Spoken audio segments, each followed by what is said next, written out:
안녕하세요. 이번 영상에서는 비류왕과 개왕에 대해서 같이 보도록 하겠습니다. 우리 지난 영상에서 고이왕의 아들 그리고 고이왕의 손자가 차례대로 왕위를 이었다고 했잖아요. 이 채께왕과 분서왕인데요. 채께왕과 분서왕이 낭랑태수 그리고 낭랑 이런 외부 세력에 의해서 죽음을 맞게 되면서 이 고위왕계의 힘이 약해지고 고위왕계의 왕계가 끊어지게 되었다고 이야기했습니다. 그래서 이제 오늘 볼 비류왕이 왕위에 오르게 되었는데요. 일단 이 비류왕의 재위는 304년부터 344년입니다. 이 비류왕의 즉위 기사를 보면요. 비류왕은 구수왕의 둘째 아들이라고 합니다. 근데 구수왕이 언제 죽었냐면 234년에 죽었어요. 자, 그러면 이때 이제 사망할 때 태어났어도, 구수왕이 사망할 때 이 비류왕이 태어났어도 즉위할 때에는 이제 70살, 70살의 왕이 된 거예요. 그러니까 최소 그렇게 잡는 거죠. 그리고 344년에 이제 죽음을 맞이하게 되니까 이제 40년 동안 왕 위에 있었던 거잖아요. 그럼 죽을 때는 110살, 최소 110살이었다는 거예요. 얘도 너무 오래 살았죠. 그래서 마찬가지로 비류왕도 구스왕의 둘째 아들이라는 기록이 있지만 이 둘째 아들이라는 기록을 전혀 믿지 않고요. 어떻게 이제 해석을 하시냐? 이 구스왕의 후손 중에 한 명일 것이다 라고 추측을 합니다. 자, 그리고 이 즉위년 기사에 보면 오랫동안 민간에 있었는데 명성이 자자하였다라고 이야기를 했어요. 그래서 이 민간에 오랫동안 있었던 것으로 봐서 이 비류왕은 원래 왕위를 이을 그 직계가 아니고 좀 왕위 계승 서열에서 멀리 떨어져 있었던 사람이 아니었나라고 생각해 볼 수가 있습니다. 성품이 너그럽고 인자하여 남을 사랑하고 또 힘을 쓰여서 활을 잘 쏘았다고 해요. 이 백제는 활을 잘 쏘고 사냥을 잘하는 게 이제 왕의 덕목 중에 하나였는데 이 사람은 활을 굉장히 잘 쏘았다고 합니다. 그래서 채께왕과 분서왕이 이제 그렇게 외부 세력에 의해서 죽고 난 다음에 다음 왕을 이을 사람을 신하들이 물색을 했을 거 아니에요? 그 과정에서 비류왕이 지금 민간에 이런 애가 있는데 굉장히 뭐 명성도 좋고 활도 잘 쏘고 하더라. 그리고 우리 왕족 사람이다 라고 해서 아마 이 비류를 데려와서 왕으로 앉힌 게 아닐까 싶어요. 그래서 이게 즉위년 기사 마지막에 보면 신하와 백성들의 추대를 받아서 왕위에 올랐다고 하였습니다. 그래서 반개, 완전 반개 중에서도 반개로 밀려나 있다가 이 신하들의 추대에 의해서 신하들의 그런 노력에 의해서 왕위에 오르게 된 사람이라고 이야기됩니다. 자, 그리고 비류왕 9년 기사에 보면 뭐가 있냐면요. 비류왕은 즉위하고 9년 뒤에 이제 동명왕 사당에 배하를 합니다. 자, 근데 그동안 동명왕 사당에 배하를 했다는 기사가 있는 왕들 같은 경우에는 즉위 2년 기사에 늘 있었죠. 근데 비류왕은 굉장히 오랜 기간이 흘러서 9년, 즉위한 지 9년이 되던 해에 비로소 동명왕 사당에 배하를 할 수 있다고 했어요. 이 동명왕 사당에 배하를 한다는 게 그 왕권의 정통성 그리고 왕의 위엄을 보여주는 행위라고 했잖아요. 근데 이거를 즉위 다음 해인 즉위 2년에 바로 하지 못하고 즉위하고 9년이 지나도록 기다린 다음에야 할 수 있었던 거예요. 그래서 이걸로 보아서 이 비류왕의 즉위 과정이 순탄치가 않았고 그 즉위하고 그 사이에 9년 그 사이에 굉장히 혼란한 전국을 좀 수습할 필요가 있었겠구나. 그래서 동명왕 사당에 배하를 하러 가지 못했었구나라고 이제 추측을 해볼 수가 있습니다. 그리고 같은 기사에 해구라고 하는 사람을 병관 좌평으로 임명합니다. 이 해구라는 이름은 나중에 또 나와요. 이제 웅진으로 천도한 다음에 이 해구라는 사람이 또 나오는데 그 해구랑은 다른 사람이에요. 이름만 똑같고 다른 사람인데 병관좌평은 또 똑같아요. 그래서 좀 헷갈릴 수 있지만 그 사람은 아니에요. 그래서 이 해구를 이제 병관좌평에 임명을 하는데요. 이때 그 전까지만 해도 진시 세력이 이런 좌평 자리를 좀 차지를 했었는데 여기에 해구라고 하는 해씨 세력이 이제 좌평 자리를 차지하게 되죠.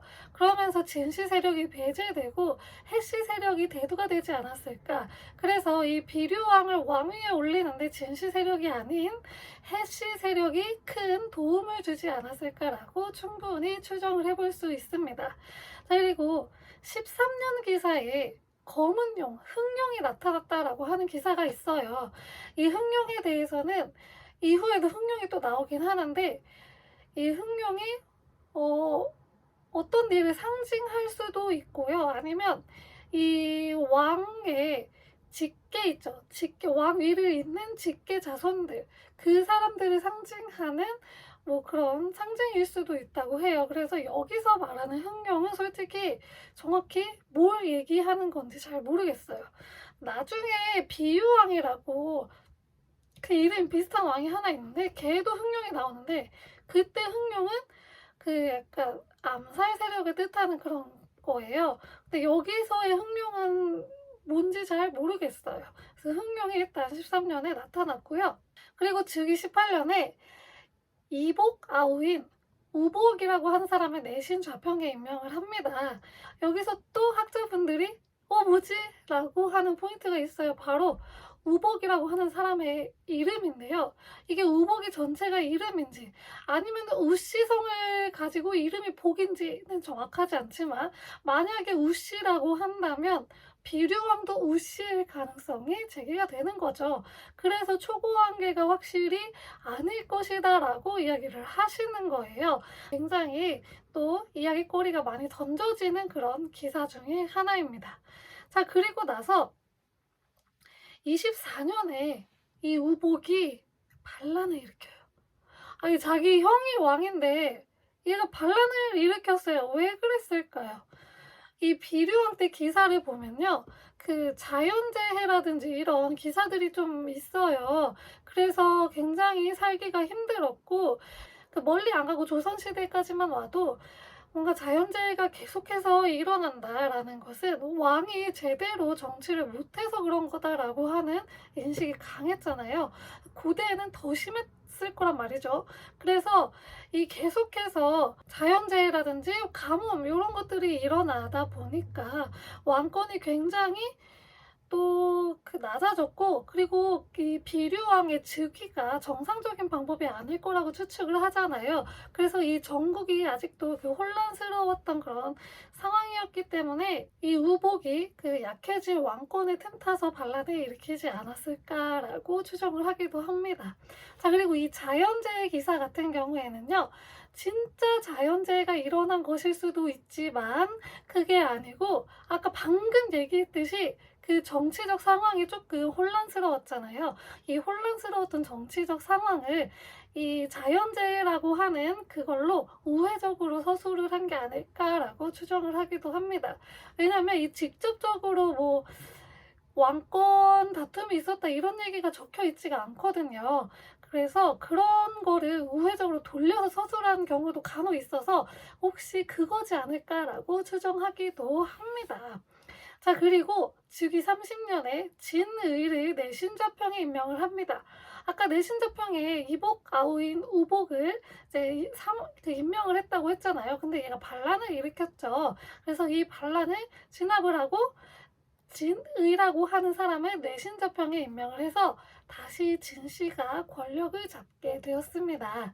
그리고 41년, 즉위 41년 되던 해에 비류왕은 사망을 하게 되었습니다. 자, 근데 이때가 고구려에는 미천왕 때거든요. 이 미천왕이 무슨 일을 하냐면 낙랑군과 대방군을 쫓아냅니다. 이 한반도에서 낙랑군과 대방군을 공격을 해서 쫓아내는데, 이 대방군은 백제의 우호 국가였죠. 왜냐면 그 전에 영상에서 말씀드렸다시피 얘네가 그 장인과 사위의 나라였잖아요. 그래서 굉장히 우호국이고, 고구려가 쳐들어왔을 때 대방 태수가 백제 왕한테 도움을 요청하기도 했어요. 그 정도로 굉장히 우호국가였는데 이 고구려가 드디어 대방을 없애버렸어요. 그래서 백제의 우호국이 사라지게 되었습니다. 그래서 이러한 상황을 맞이하고 있었는데요.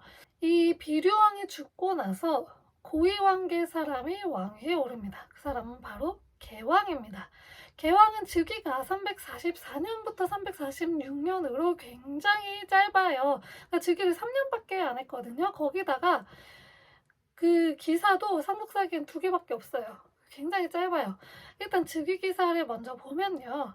개왕은 분서왕의 맏아들이라고 합니다. 그래서 이제 고위왕계를 이은 사람이라고 이야기를 하고요. 그 비류왕이 죽자 왕에 올랐다고 해요.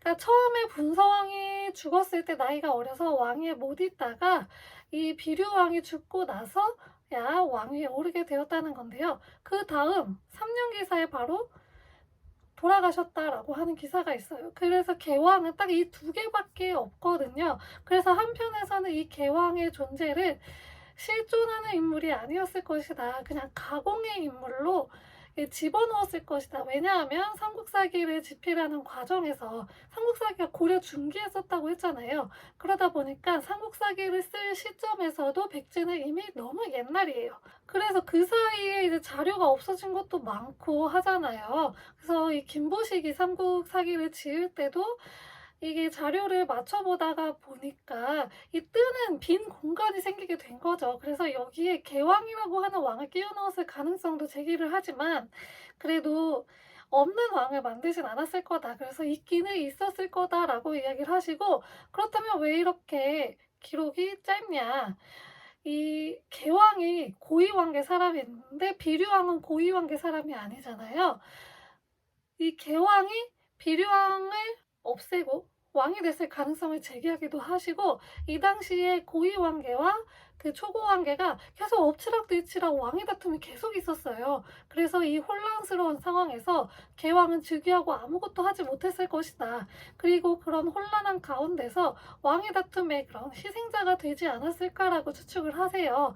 그래서 기록이 없을 가능성을 제기하십니다. 그래서 개왕의 기록이 2개밖에 없는 거죠.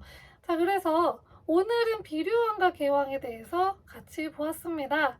비류왕은 이제 고위왕계를 끊고 왕위에 올랐고, 개왕은 그 고위왕계를 다시 살렸는데 이 치열한 왕위 다툼의 그런 경쟁 속에서 희생이 되어서 다음 영상에서 볼 근초고 왕의 왕위를 잇게 됩니다.